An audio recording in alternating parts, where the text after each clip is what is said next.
Seorang suami ketahuan berselingkuh oleh sang istri, namun ternyata keduanya cekcok hingga akhirnya sang suami gelap mata dan langsung saja menghabisi sang istri, membuat kedua anaknya kehilangan sang mama.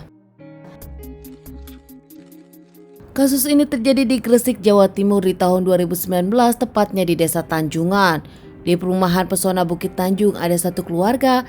Sang suami bernama Lutfi berusia 33 tahun, bekerja sebagai security di salah satu bank swasta.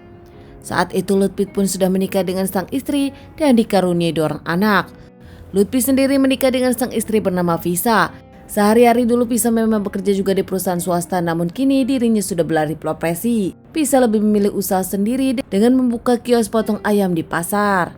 Rumah tangga mereka memang cukup lama, mereka pun dikaruniai 2 orang anak. Tinggal di perumahan ini, keluarga mereka cukup tertutup, tak bergaul, dan para tetangga pun memaklumi. Menurut para tetangga, mereka sibuk karena kerja di pasar dan juga punya 2 anak kecil. Rumah tangga mereka di awal baik-baik saja, namun belakangan Visa menyadari kalau sang suami berubah. Visa menebak sang suami berselingkuh beberapa kali, bahkan Visa pun mendapatkan bukti-buktinya. Hingga akhirnya setelah Visa menyelidiki kalau tahu sang suami ternyata berselingkuh dengan gadis Bandung, saat itu bahkan Visa sempat curhat kepada sang adik. Namun nampaknya bukti belum terlalu kuat hingga akhirnya Visa pun terus mencari bukti.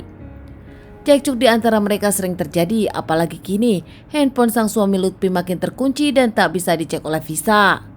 Rumah tangga mereka yang belakangan kerap cekcok pun terdengar oleh tetangga. Namun nampaknya para tetangga tak mau ikut campur, mengingat keluarga mereka pun tak dikenal baik oleh mereka. Hingga akhirnya suatu hari saat Lutfi akan bekerja malam di salah satu bank tersebut, Lutfi pun pergi. Tak lama sang istri mengikuti perginya Lutfi dan sang istri pun ingin membuktikan tentang kebenaran yang ada. Tanpa sepengetahuan Lutfi, diam-diam Visa pun ke tempat kerja dan membuktikan perselingkuhan sang suami. Ternyata benar, sesampai di tempat kerja memergoki sang suami tengah video call dengan wanita lain, wanita selingkuhan yang dicurigai Visa selama ini. Visa langsung kesal ngamuk di tempat itu mengetahui sang suami benar-benar berselingkuh. Di sana Lutfi memang meminta maaf, namun Visa tetap kesal dan cekcok. Bahkan Visa meminta Lutfi dipecat. Jam 3 pagi Visa pun menelpon atasan Lutfi melaporkan tentang perselingkuhan Lutfi. Bahkan saat itu sebelum Visa pulang pun Visa sempat merusak motor sang suami. Visa tak lama pulang ke rumah tidur dengan kedua anaknya. Tak lama kemudian juga Lutfi pun pulang usai dirinya bertugas tiket malam. Lutfi masuk ke kamar sang istri, melihat sang istri tertidur dengan anak-anak. Lutfi pun memilih tidur di kursi. Siang harinya saat Visa bangun, Lutfi pun dibangunkan. Mereka cekcok lagi. Visa yang sudah mandi dan ganti baju disusul Lutfi karena Lutfi ingin minta maaf. Namun nampaknya Visa tak mau memaafkan, malah tambah marah. Saat Lutfi makan, Visa membawa senjata tajam diarahkan ke Lutfi hingga dada Lutfi mengeluarkan cairan merah. Visa yang masih kesal pun mengacak-acak baju Lutfi. Keduanya cekcok lagi. Tak lama Lutfi nampak tak bisa menahan kesabaran hingga gelap mata, menikam sang istri beberapa kali, bahkan di depan buah hatinya sendiri. Saat itu bahkan buah hati Lutfi memohon untuk tak melukai sang mama, namun Lutfi tak peduli. Hingga akhirnya istri dari Lutfi Visa pun tak bernyawa. Lutfi baru sadar dan minta maaf. Tak lama kemudian Lutfi pun membawa kedua anaknya ke Surabaya ke rumah orang tuanya.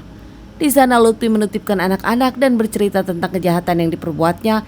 Hingga akhirnya orang tua Lutfi mengantarkan Lutfi ke kantor polisi untuk menyerahkan diri. Ternyata di kontrakan Lutfi sendiri ada adik Visa datang, namun tak lama melihat kondisi Visa yang sudah tak bernyawa dan mengeluarkan banyak darah. Adik dari Visa pun langsung lapor polisi dan langsung membawa Visa ke rumah sakit untuk dilakukan otopsi.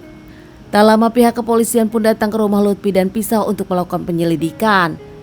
Jasad dari Visa setelah diotopsi mengungkapkan kalau Visa memang kehabisan darah dan dirinya tak bernyawa. Lutfi mengakui perbuatannya, dirinya mengaku motifnya mengaku kalau dirinya sudah minta maaf kepada sang istri, namun sang istri malah tambah ngamuk membuat dirinya gelap mata. Setelah diselidiki di TKP, ternyata keterangan Lutfi benar. Lutfi sendiri membawa senjata tajam yang memang dipegang duluan oleh sang istri Visa. Diamankan pihak yang berwajib, Lutfi menjalani beberapa kali persidangan di Gresik dan dirinya pun divonis 12 tahun penjara. Sementara kedua anak Lutfi diurus oleh keluarga Lutfi. Rendahnya hukuman yang didapatkan Lutfi membuat keluarga Visa berang, namun nampaknya keluarga Visa tak bisa berbuat apa-apa.